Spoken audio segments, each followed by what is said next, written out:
share their thoughts with the community on if they were appointed, what they would do as our alderman, as a leader in our community. First, I want to point out, this is not a debate. This is not a political event. This is an informational event. EDGE, one of our focuses is to provide as much information as we can so that you as community members can make informed decisions, can make informed assessments.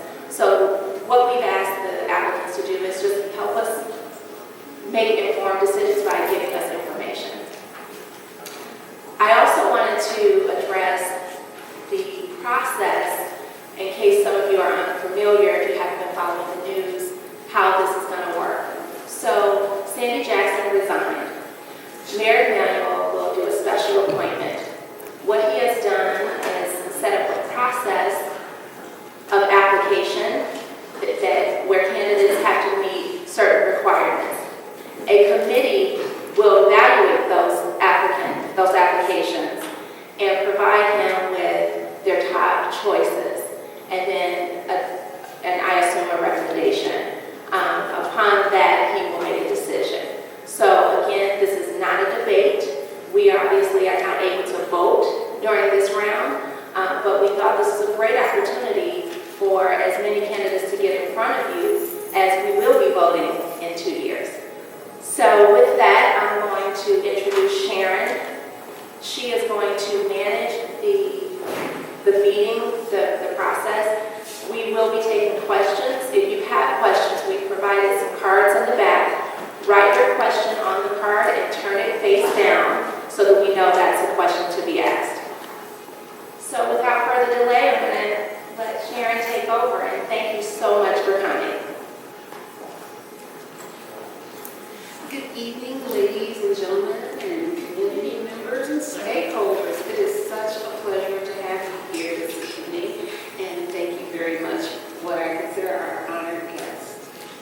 So I'm so appreciative for everyone who's taken the time to come out this evening and hear from our participants and what I like to call our contenders. This is, well, let me just report. This is all about igniting a conversation, and it's being generated to give the alderman candidates who are interested in an appointment a genuine forum to air what their plans are for the 7th Ward, so that we can have a clearer vision of what we can expect and what they're going to do. So the way that the format is going to work is we have some predetermined questions. Those questions were determined by those that were sent in to us, and the majority of the community have been asking. And then, of course, we have questions that you are more than welcome to ask, and we will ask those toward the end. So feel free to write on the cards and let us know what you're thinking as well. So what I'm going to do initially is I'm going to have each candidate introduce himself. My name's Chuck McMillan. Oh, yeah, they bring me the... So I just need you.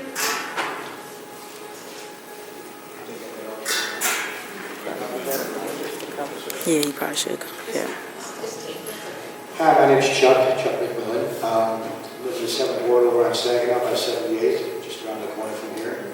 And basically supported Sandy when she first started, but I'm looking for things to get better in this area, for things to change. Say hi to my neighbors over here. Just my name is Chuck McMillan. Thank you.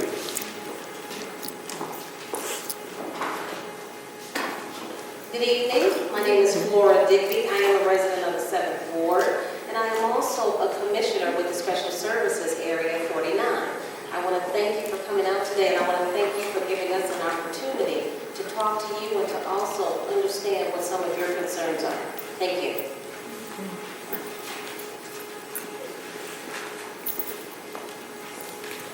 My name is Sidney Brooks, 45 year residents of the South Shore community.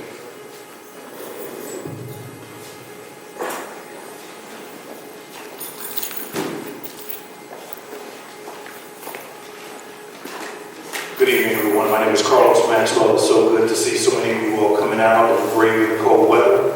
I am a 20-year resident of the South Shore community. I have resided in the 7th Ward for 12 years. I look forward to engaging you shortly.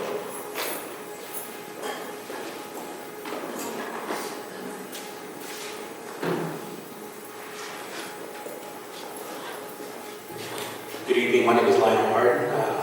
Good to see many of you have participated in the last election in 2011, back in February 2011. I'm a resident of the 7th Ward, which is right up the street here on 77th and Exchange. Thank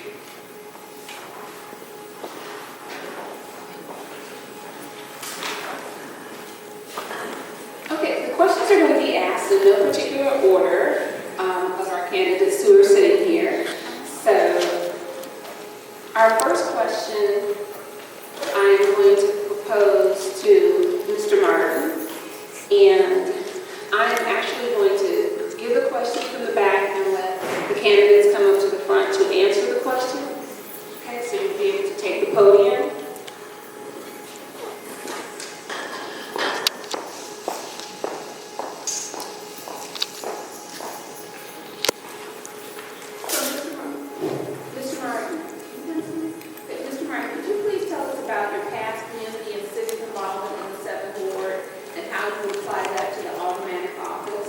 Yes, well, I'm a member of the Minor Black Men Organization.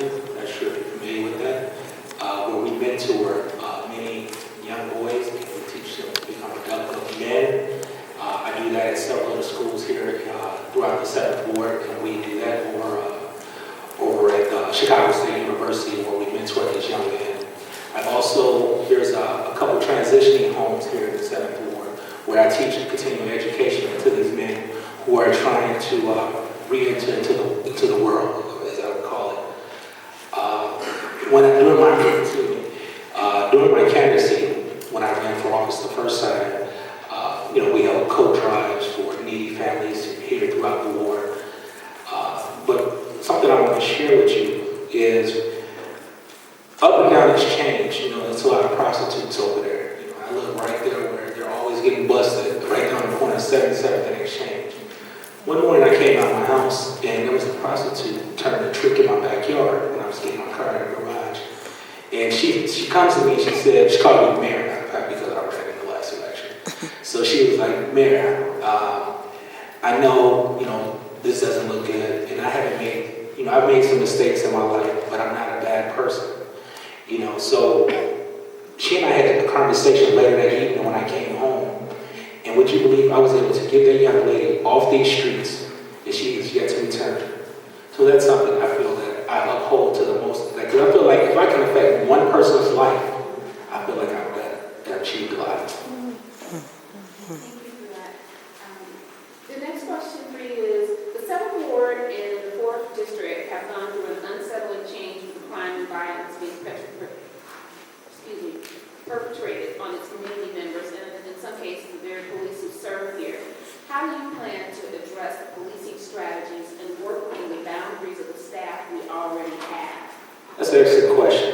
I'll tell you a little bit about my history. My history is I worked for the city for 12 years. I worked for the Office of Emergency Management for 6 years, where I was the chairman for the U.S. Department of Homeland Security's catastrophic planning team. So basically what that entails is strategically planning for major disasters or threats or anything that can disrupt our daily living.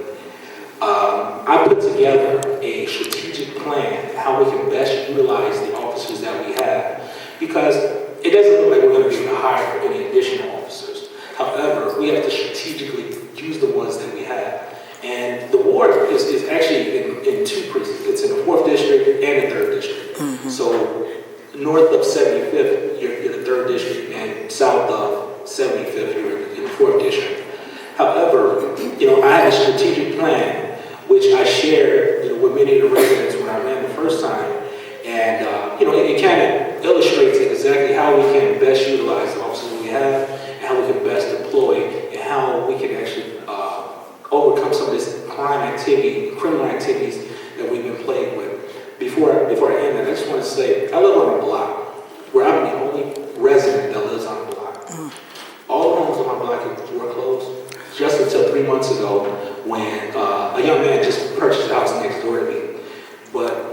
many months, and well, actually many years, like 4 years straight, I was the only person living on that block.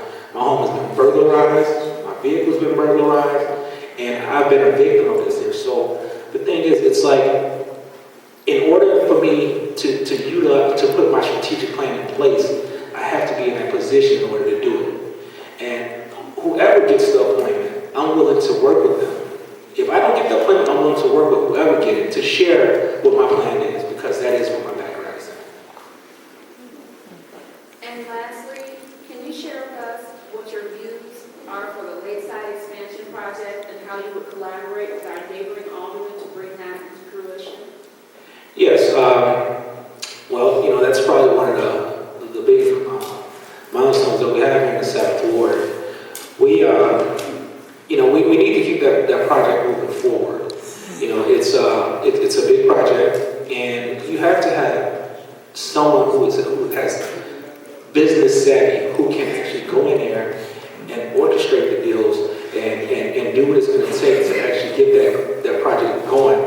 For many years, it's just been kind of at a standstill.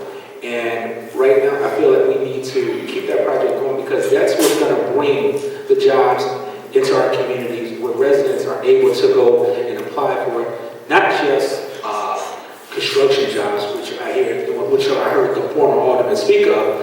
She always spoke about all these construction jobs, but we need hard skill jobs as well. We are professional people, and we want professional jobs as well. So it's important that we have someone that sits in his seat. Again, whether if I get the appointment or not, I'm willing to work and share my vision with whoever gets the appointment. Thank you so very much. That's it for your questions. Thank you.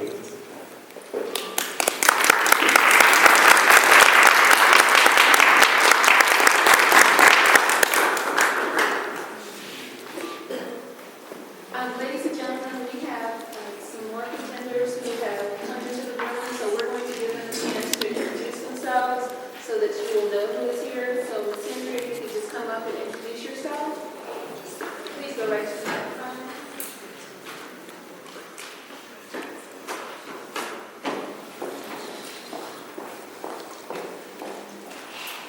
Good evening, everyone. My name is Mia Henry. So, good evening, everyone. Good evening. It's great to be here. Is there anything you want me to say in particular? Everyone, for those who don't know Ms. Henry, we just wanted to let them to know who you are. Yeah, I'm so sorry. I really had a doctor's appointment. But it's great to be here. Thank you. And we also Well, have she admitted she was late. Good evening. I'm Pastor Onque, the proud pastor of St. Luke Missionary Baptist Church, and also a worker here in the 7th Ward. Many of you know me because I'm active in the community, already doing the work. And I submitted my name for consideration because I want the work to continue, and that's the most important thing.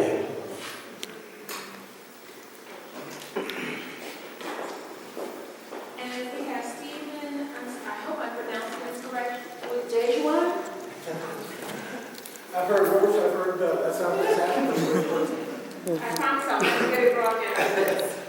I'd like to just say thank you for being a part of this forum tonight. I kind of walked into the room impromptu, but I want to thank the Reverend Pastor that I just met coming in. And I want to say, I was reached out to by community organizations that I work with. I'm trying to do this thing, so I like to see. But my name is Steve DeJoie. I'm the former director of the Asset Illinois program, which was a grant for education that brought kids into educational opportunities throughout Chicago and Illinois. I've been active in Chicago business, government, and community for quite a while. Despite my age of 52, I've been doing this for about 20 years. So I think the 7th Ward at this point needs a very diverse skill set to change the dynamic of what we see in the community. Not only can this problem of violence among our youth not be solved with handcuffs and jumping out of police cars, it has to be done with education, job resources, economic development for the community, both commercial and residential. And so I bring a skill set, I think, that entails all of that. My background in banking has been with major banking institutions and community development corporations. I currently work with organizations right now in communities all over Chicago to change blight to opportunities for veterans to own homes, families to own homes. We build homes with Habitat for Humanity. And my philosophy is this. Our community needs, first of all, someone that answers the phone when we call, someone that has the door that's open when constituents want to come in and talk. I do apologize. I'm sorry. It's okay, but since you're there, you are going to be the next person to answer the question. Yeah, because you're there. Yeah. The questions are for the attorney. Yes, ma'am. Okay, and you will, of course, have an opportunity to talk before the board. I look forward to it. Thank you. So, don't. Oh, no. You're going to answer the question. You are here. That sounds great. Okay. So the first question that we have for you this evening is, please tell us about your past community and civic development. Well, I'm sorry, in the 7th Ward, and how you would apply that to the aldermanic office. well, I go back to the 60s and the 70s in Chicago when my family came from New Orleans and we settled in Hyde Park and South Shore. Back when you could go to the Jeffrey Theater and watch a movie, when you could play tennis at South Shore Country Club, not South Shore Country Club, but at Rainbow Beach. And so in business, I've been very active in banking and development, as I said. But for the last 3 years, I've spent my full-time career working for the Asset Illinois program in the governor's office and the head of the Department of Human Services to provide resources to communities in South Shore and organizations. So I stand before you tonight to say that I'm prepared with actual resources that we'll be able to put on the ground day one. There's a coalition that's behind me that has actual things that will help our community. And so when I say to South Shore that it's time for us to get to work, it's time for us to answer the phone, and it's time for us to be in that office where the community can visit. Thank you very much for that. Our next question is, how do you plan to implement social services needs specific to our ward, like workforce development, homelessness, and homeowner foreclosure prevention needs? My background in banking and foreclosure prevention and facilitation of the development of properties, there should be a homeless veteran or family in the city as long as there's a boarded up building or a vacant lot that can be built on. So through banking experience, through working with commercial developers that I'm very well experienced in working with, my plan is to not only employ a veteran program, which is called Leave No Veteran Behind. And Leave No Veteran Behind's home base is just down the street at a local church. And we take veterans who have come back from Afghanistan and Iraq, and we employ them in what's called a Safe Passage program for the city of Chicago. They protect CPS kids in the morning going to and from school, and then we mentor them, and then we mentor the families with much needed resources. And so I say, providing safe passage through the Leave No Veteran Behind program, you'll see that these kids can get to school, focus on their education, have a safe passage home, and when they're scared to get to school, scared to go home from school, how can they focus on their educational goals? And so Leave No Veteran Behind is a wonderful organization based out of the church a couple of blocks from here.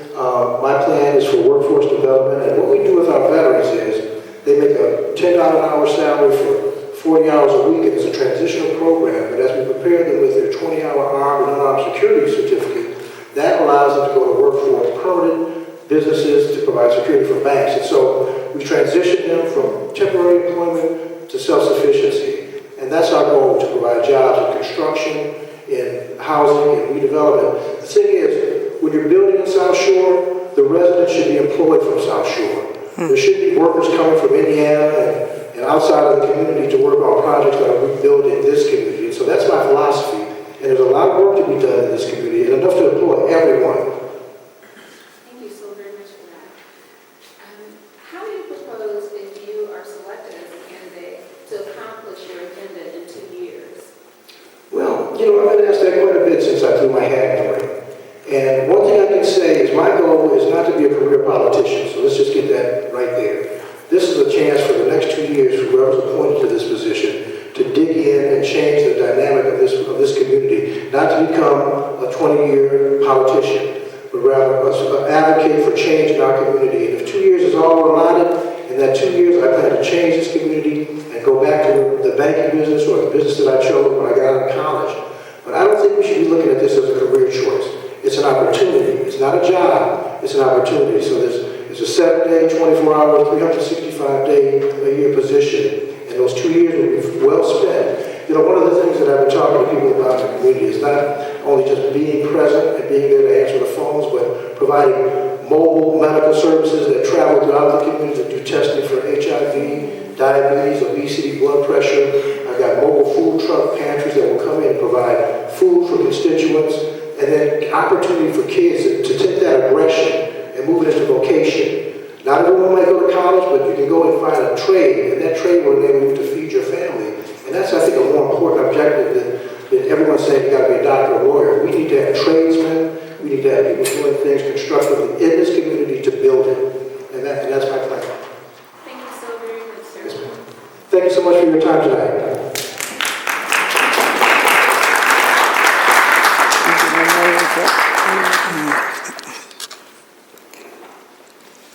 And just a reminder to the audience, if you have questions, you're more than welcome to take part in the table to fill those out, and we will be addressing your questions at the end. Okay, Pastor Onque, if we could have you next, please.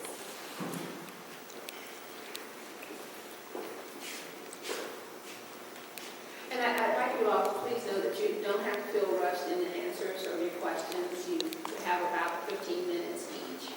So, for the whole segment of questions, okay? So, okay. We're going to start out with the community policing. The 7th Ward and the 4th District have gone through an unsettling change with crime and violence being perpetrated on its community members, and in some cases, the very police who serve here. How do you plan to address the policing strategies and work within the boundaries of the staff we already have? Well, the plan of action really needs more community involvement. I know that we need more police, more police, more police. But we do need the presence of police officers in our communities. We do need beat officers. We need officers participating with our community. But also we need to empower our people to help police their own neighborhoods. You know, before the murder of the young lady Pelton, I understand that there was 42 other murders in the city of Chicago, and we didn't make any noise at all. And so 42 lives had already been taken in the month of January, and now a 15-year-old girl has lost her life, an innocent young lady, and now it has escalated the conversation once again. But I believe that the perpetrator has parents, or a parent, or a guardian, or someone that knows that they're a perpetrator, and that perpetrator has not been revealed to us. And part of the problem is that we're silent in our community because no one has charged you to be empowered to take back your community. And now there's a neighbor that knows that young man that can call the police and say, I believe that that young man could have been involved in that crime. And so we have to be a community that also polices ourselves. And we have to be a community that stands up. It shouldn't be just the pastor on the corner at a prayer vigil. It should be the whole neighborhood. There should be an outcry. There's blood on the streets of Chicago, and our children are dying each and every day. And all of us have to face that tomorrow when another child dies. We have a role to play. And it's not just for the superintendent of the police to do it. It's not just for the mayor to do it. It's not just for Commander Ruiz to do it. It's not just for Commander Evans to do it. It's for all of us to do it. And that's why I'm here tonight, because I've been a part of that solution. Yes, I go visit those victims, the families that have lost their loved ones, and talk with them and pray with them. Yes, I have had prayer vigils, not only on the stairs of my church, but throughout the 7th Ward, because I'm tired of the violence. I'm tired of young people dying. I'm tired of lives being lost. I'm tired of the hope being snatched from our young people. But as a community, don't ever give up on the fact that you can make a difference. And you need a persuasive voice that will charge you to make a difference. You need a persuasive voice that says, let's get together, let's rally together, because there's a lot of things that we can do in our community. I see many of the same faces.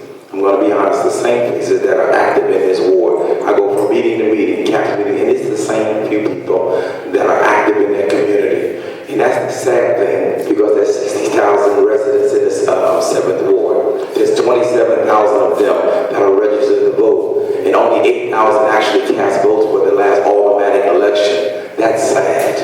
That's real sad. And so we all have to be a part of the solution to make a change.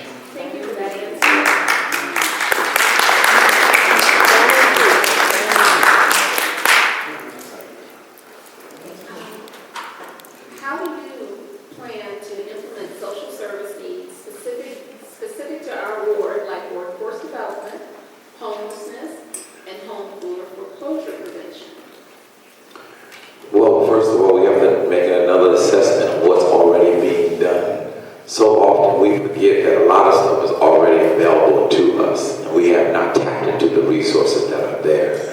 And so we have to make the community aware of what's already here and available. I agree. We know that we have programs that are already in place that stay and help states foreclosure.